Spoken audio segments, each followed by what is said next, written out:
Terima kasih telah mengklik video ini dan selamat datang di channel saya, channel campur aduk sing penting yakin. Selamat menonton. Bagi kalian yang belum subscribe silahkan subscribe. Jangan lupa like dan bagikan ke teman-teman kalian jika video ini bermanfaat. Mangga. Bener salah ora pati kena, ora pati kena. Barang bener dikondo salah, barang salah jarine lumrah. Barang bener dikondo salah, barang salah jarine lumrah. Bareng-bareng. Salatullah salamullah ala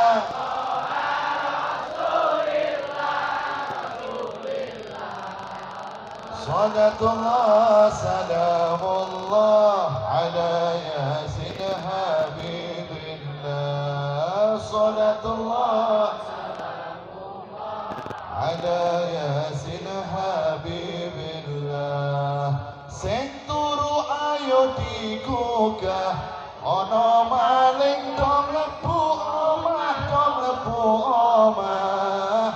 Maling iman, maling akidah, cepet tangi ayo digusah. Maling iman, maling akidah, cepet tangi ayo digusah. Salatullah salamullah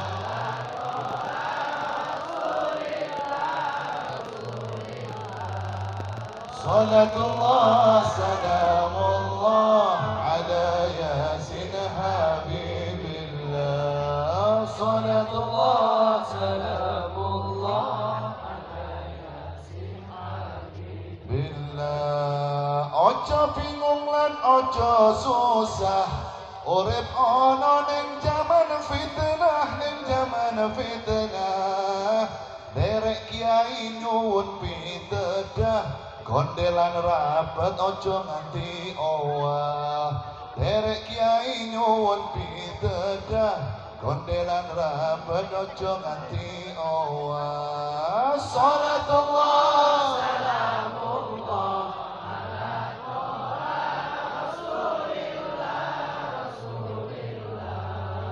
Salatullah salamullah ala yasin habibillah. Salatullah salamullah ala yasin habibillah.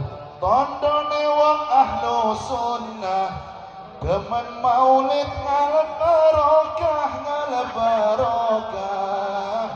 Siji wadah ojo nganti pecah, ahlu sunnah an-nahdiyah. Siji wadah ojo nganti pecah, ahlu sunnah an-nahdiyah. Salatullah salamullah ala rasulillah, rasulillah.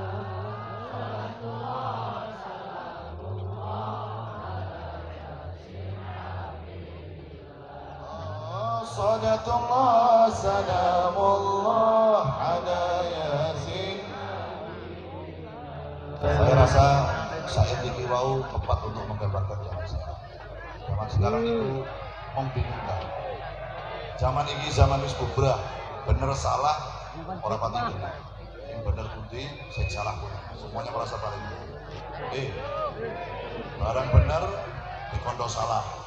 Barang salah jari ini lumrah. Karena wong ngadaki pengajian geger. Bagaimana pengajian menghabiskan anggaran sekian? Dan kuat ini bikin panjang ini bagaimana? Tapi kita ada kemaksiatan, ya. Dan orang tongkol di Bali dalam rangka betul. Wong nyolok, nek kuwi tau lumrah. Salah kok lumrah. Mestinya kados acara kados dalu ini semuanya masyarakat Ujung Pasir, Wedung dan sekitarnya harus bergembira. Karena apa? Karena sholawat dibacakan di tempat ini sudah pasti Allah akan mengirim malaikat-malaikat Allah juga turun di tempat ini. Dibacakan maulud malam hari ini di tempat ini sudah pasti insya Allah berjuta-juta pahala diturunkan di tempat ini malam hari. Apabila pahala itu mengenai kita yang lagi belajar, maka insya Allah kita diberikan cepat untuk hafal, untuk memahami ilmu. Kalau mengenai pahala itu mengenai orang yang lagi sakit, insya Allah menjadikan obat disembuhkan oleh Allah Subhanahu wa Ta'ala.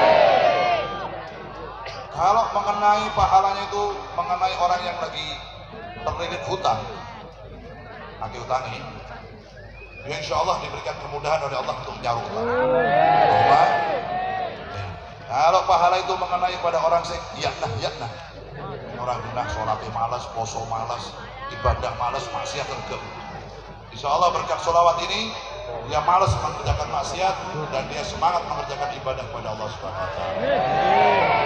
Dan karenanya insya Allah masyarakat Jumpasir dan sekitarnya berkat maulid malam hari ini, berkat sholawat malam hari ini, menjadikan ahli ibadah oleh Allah Subhanahu wa Ta'ala, dijauhkan dari maksiat oleh Allah Subhanahu wa Ta'ala. Allahumma amin ya rabbal alamin. Syaratnya yang penting setunggal, dengan sergap mau sholawat dan sergap mengikuti sunnah-sunnahnya Nabi Muhammad SAW.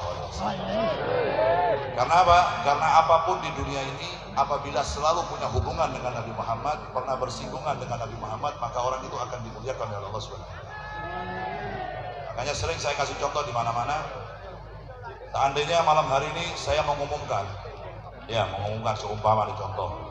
Ini Mac ini mungkin kalau dibeli barunya mungkin ya 10 juta, 5 juta atau sampai 10 juta. Tapi malam hari ini saya mengumumkan, barang siapa yang mau beli Mac ini karena Mac ini pernah dipakai oleh Nabi Muhammad SAW. Ini contoh loh, aku rahwak contoh. Kok dengar lagi, wah Bibidin ngada-ngada ono Mac di zaman Nabi orang. Ini contoh. Seandainya saya mengumumkan, sebelumnya hadirin, ini Mac pernah dipakai Rasulullah dakwah. Ini pernah nempel di lisannya Nabi Muhammad, pernah nempel di bibirnya Nabi Muhammad. Kalau saya umumkan, siapa yang mau beli ini, pasti orang-orang yang miliarder beli. Saya beli 1 miliar, ada yang beli 2 miliar, ada yang beli 10 miliar, 30 miliar, bahkan 100 miliar ada yang beli. Mic ini gara-gara apa? Karena pernah bersentuhan dengan Nabi Muhammad SAW. Makanya jenengan kalau ingin hidup mulia di dunia, ingin ibadah jenengan tetap diterima oleh Allah, doa jenengan cepat dikabulkan oleh Allah, jangan pernah putus hubungan dengan Nabi Muhammad SAW. Karena itu tidak mungkin orang di dunia ini tidak akan mencintai Nabi Muhammad. Orang pohon-pohonan, onta, hewan, batu, semuanya cinta pada Nabi Muhammad. Di zaman itu ada onta yang pernah mengadu kepada Rasulullah, minta tolong pada Nabi Muhammad. Onta itu ngomong kali kanjeng Nabi. Nabi Muhammad paham bahasanya unta. Jadi jangan heran, Rasulullah itu mukjizatnya paling komplit. Mukjizat Nabi Muhammad, sakit ngomong kalian hewan, bisa ngomong sama pohon, bisa ngomong sama batu, bisa ngomong sama makhluk benda mati, bisa Rasulullah. Di zaman itu ada satu pohon yang pernah menangis. Kenapa? Karena pohon itu biasanya dibuat bersandar Nabi Muhammad tatkala di masjid. Lalu sama sahabat pohon itu diganti dengan apa? Dengan pohon yang baru, dengan apa? Mimbar, dengan mimbar yang baru. Maka mimbar yang lama tadi itu ditaruh di depannya masjidnya Nabi Muhammad. Lalu ketika Rasulullah lagi ceramah, lagi mengajarkan ilmu kepada sahabat-sahabatnya, Rasulullah mendengar ada suara seperti anak kecil yang lagi nangis, yang lagi manggil ibu. Dikatakan oleh Nabi Muhammad, ambil itu pohon, masukkan ke tempat ini lagi. Kenapa? Karena dia menangis. Dulunya biasa aku sandari ketika di sini, sekarang aku tidak sandar lagi kepada dia, maka dia menangis sebagaimana anak yang berpisah dengan orang tua. Sallu ala Nabi Muhammad. Loh, wet-wetan cinta sama Nabi Muhammad, pohon-pohonan cinta sama Nabi, batu cinta sama Nabi, hewan cinta sama Nabi. Ini ono menungso orang cinta kalau kanjeng Nabi. Kalau ada manusia nggak mau baca sholawat pada Nabi Muhammad, tidak mau mengagungkan Nabi Muhammad, yuk kalah karo wit, kalah karo kewan, kalah karo watu. Bahkan Nabi Muhammad dulu pernah mengatakan, Rasulullah ketika sudah menjadi nabi, menjadi rasul, berada di Madinah, Rasulullah mengatakan kepada sahabatnya, dulu sebelum saya diangkat jadi rasul, jadi nabi oleh Allah, di Mekah itu ada satu batu yang setiap saya lewat mengucapkan salam kepada saya. Batu deh, batu nggak bisa bergerak, tapi setiap Nabi Muhammad lewat, batu itu mengucapkan apa? Kalimat yang komplit, Assalamualaikum ya Rasulullah. Watu ini ada wong Jumpasir lewat dewian, terus ada watu mengucapkan salam nang wong. Hah? Ini kan jawab apa? Ono Sukimin, jenenge Sukimin. Wong Jong Pasir, uro-uro dewian jam 12 bengi ana watu ngomong, "Assalamualaikum ya Sukimin." Kira-kira menjawab nggak? Ya bayi. Nabi Muhammad, mukjizatnya Nabi Muhammad, batu pernah mengucap salam. Bahkan sebelum Nabi Muhammad diangkat jadi nabi. Sebelum Nabi Muhammad diangkat jadi nabi, batu sudah mengucapkan Assalamualaikum ya Rasulullah. Dijawab oleh Nabi Muhammad. Begitu Nabi Muhammad sudah menjadi nabi, menjadi rasul, Nabi Muhammad mengatakan, dulu di Mekah ini ada batu yang setiap saya lewat mengucapkan salam kepada saya. Terus ditambahi sama Nabi Muhammad, sampai detik ini saya masih tahu mana batu yang pernah mengucap salam kepada saya. Padahal di Mekah batu segitu banyaknya.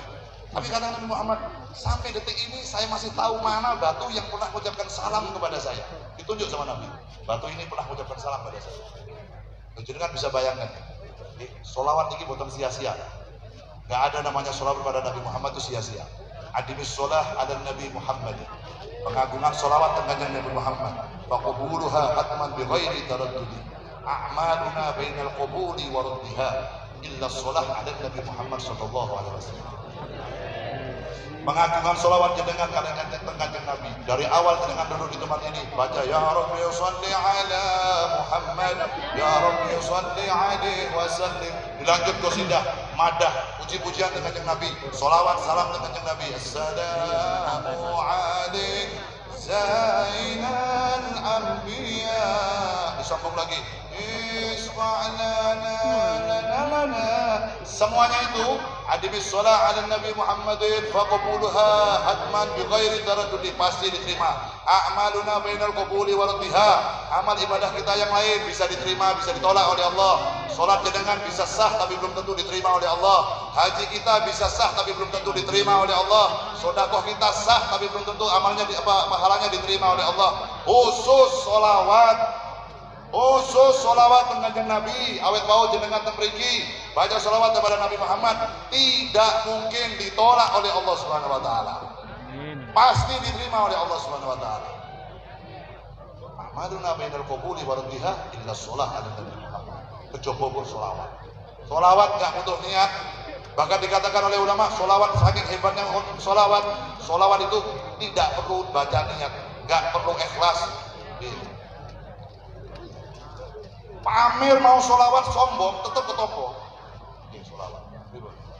Bahkan mungkin kita ini kalau ditakdirkan masuk ke dalam surganya Allah Subhanahu wa taala. Amin.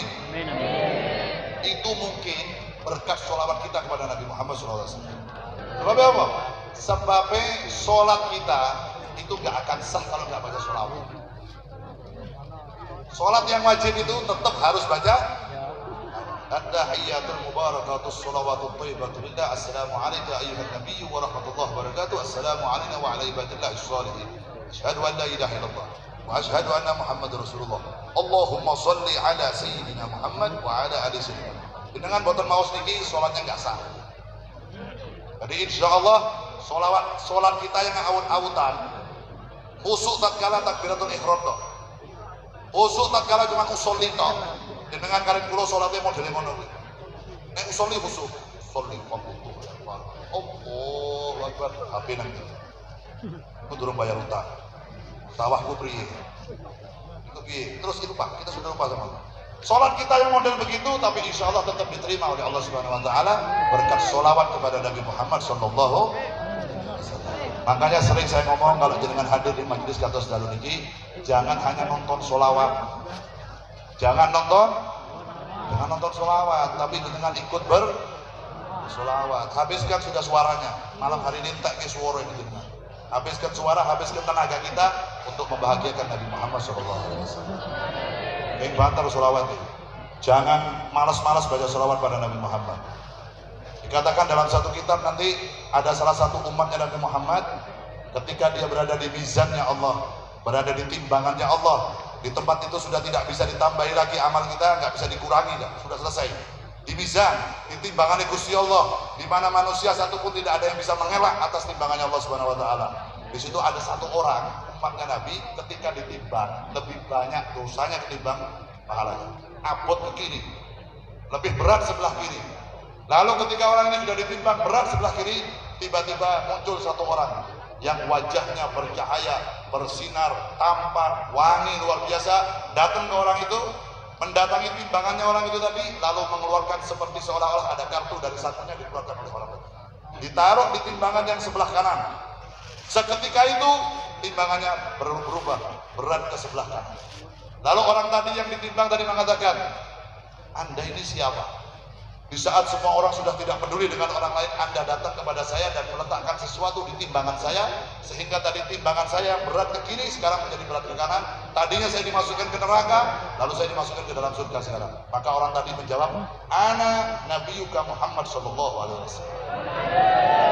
Aku ini Nabi Muhammad sallallahu alaihi wasallam. Lalu apa yang kau lakukan tadi di timbanganku? Kata Rasulullah, yang tadi aku letakkan di timbanganmu adalah kumpulan sholawat dan salammu tatkala kau hidup di dunia yang disetorkan kepada diriku oleh malaikat. Hari ini aku berikan kembali kepada dirimu sholawat yang kau baca kepada dirimu. Sallu ala Nabi Muhammad. Nah, makanya sholawat tanah Yusuf, baca sholawat, jangan malu, jangan malas-malas. Terus urusan besok, masuk angin urusan besok. Terus noleh tahan besok noleh.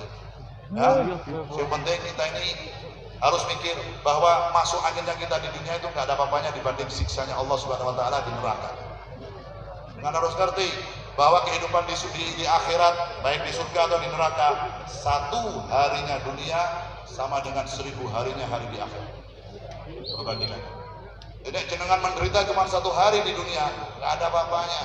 Karena 1 hari di dunia itu bagikan 1000 hari di akhiratnya Allah Subhanahu Wa Taala. Makanya jadi gaya enteng. Jangan dibikin gampang hidup ini.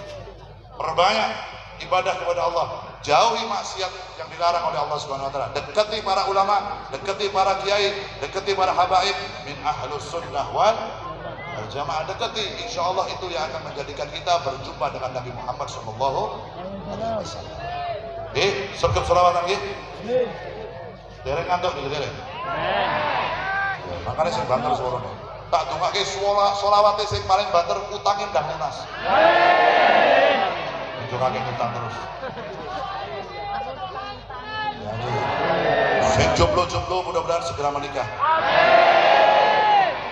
Untuk jodoh sing soleh dan soleha. Diparingi keturunan sing soleh dan soleha. Ustaz matur aja melu amin. Sampeyan wis gak duwe bojo. Amin amin. Ini nikah malih tuh. Amin. Tambah lagi, Bi.